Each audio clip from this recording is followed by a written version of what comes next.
Agriculture promote होता है knowledge share करने से और इन्फॉर्मेशन शेयर करने से एक दूसरे के साथ, और उसके साथ साथ अपने बर्ड शेयर करने से, ना कि छुपा के उनकी ब्रीड कराई जाए खुद के लिए। Hi, my name is AB and I welcome you guys in my YouTube channel. Please subscribe and press this bell icon to get the latest notification and updates.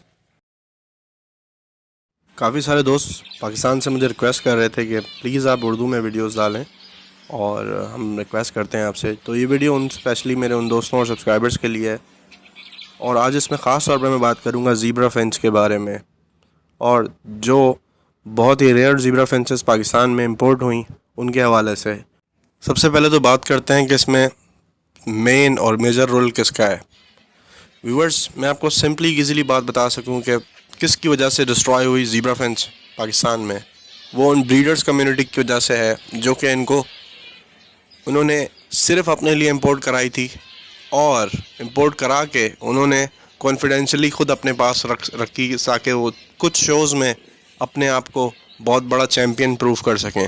Ji viewers, तो वही breeders हैं जिन्होंने पाकिस्तान में एक दूसरे की animosity में मंगाई और उसके बाद फिर अपने पास उनकी कॉन्फिडेंशियली ब्रीड कराई शोज़ के लिए, और अनफॉर्चुनेटली वो शोज़ भी ना हो सके 2018 के बाद से।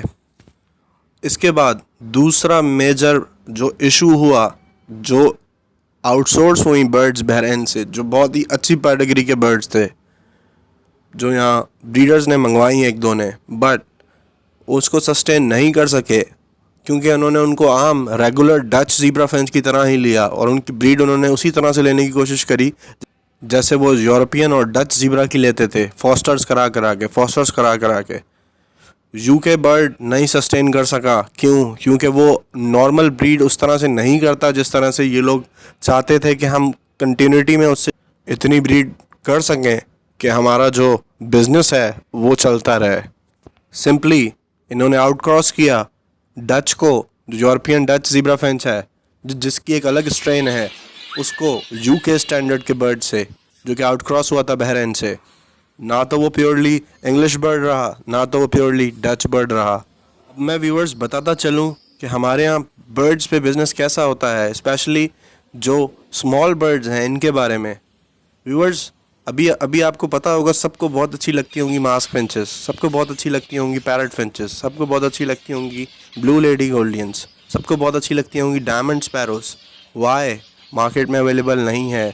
जो हमारे पास डच और यूके का आउटक्रॉस बर्ड आया वो मार्केट में इतना ज़्यादा आया कि लोगों ने उसको पालना छोड़ दिया और उसकी मार्केट एकदम से कोलैप्स हो गई। ना वो वैस तरह से ब्रीड कर सका जिस तरह से लोग चाहते थे और न्यू कमर्स एक्सपेक्ट कर रहे थे। अनफॉर्चुनेटली हमारे यहाँ बिज़नेस ऐसा ही होता है व्यूअर्स इन बर्ड्स पे।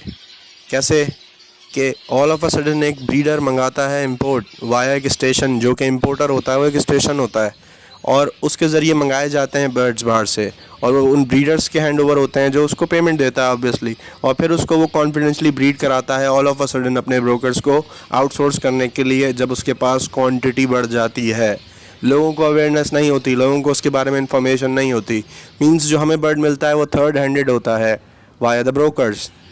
बस मेरी यही प्रॉब्लम है कि मेरी किसी पाकिस्तान के ब्रीडर से ऑलमोस्ट जो बड़े नामी ग्रामी हैं उनसे नहीं बनती। वाई? क्योंकि वो लोगों को अवेयरनेस और इन्फॉर्मेशन शेयर नहीं करते, वो अपने बर्ड्स को छुपा के रखते हैं और उनकी कोई इन्फॉर्मेशन वो शेयर नहीं करते। उनको सिर्फ जब कोई न्यू कमर भी आता है तो उनको सिर्फ उसके चेहरे पे पैसे नज़र आ रहे होते हैं कि हमें इससे पैसे कलेक्ट करने हैं, नॉट द इन्फॉर्मेशन शेयर करनी है, फिर ना कि ये बर्ड मेरा इसके पास जाके ब्रीड करे। That is not there will basically. बहरहाल, अब मैं अगर इंटरनेशनली बात करूं व्यूअर्स, तो ऐसा बिल्कुल नहीं है। इंटरनेशनली लोग नॉलेज रखते हैं, इन्फॉर्मेशन रखते हैं, और उसके साथ साथ वो फ्लॉक्स नहीं बनाते। 100 बर्ड्स उनको ब्रीड नहीं कराने होते यूके के बर्ड्स के साथ जो है आउट क्रॉस करके डच ज़ीब्रा को, और उसको फिर इंग्लिश बोला जाता है पाकिस्तान में स्पेशली, मेरा इंग्लिश बर्ड है। वो इंग्लिश नहीं होता, वो आउट क्रॉस होता है डच से, ना प्योरली इंग्लिश होता है ना प्योरली डच होता है। तो that is the main reason. Pakistan में सिर्फ क्वांटिटी बनाई जाती है, क्वांटिटी सेल होती है, क्वांटिटी बांटी जाती है कि quantity, not the quality birds. जिनकी क्वालिटी सस्टेन करके उनको रखा जाए और उनसे लेस ब्रीड ली जाए और बड़ी सेलेक्टिव ब्रीड ली जाए।